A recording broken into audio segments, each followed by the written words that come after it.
Hello everyone, welcome back to another video from Tech It Simple.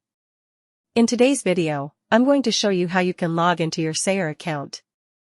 So let's get started. First of all, open your web browser and in the search bar, type in Say as our login. And as the search result, in the first option, you can see the website of Say Software. Click on the link. It will take you to the login portal of S. And over here, it asks for your email address. Enter the email address of your account.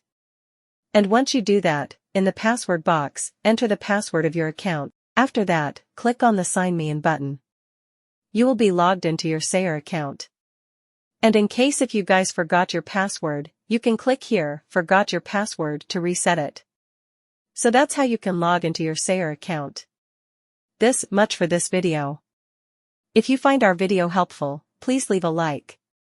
And please do not forget to subscribe to our YouTube channel and also hit the bell icon for latest videos and drop a comment for reviews and more content like this.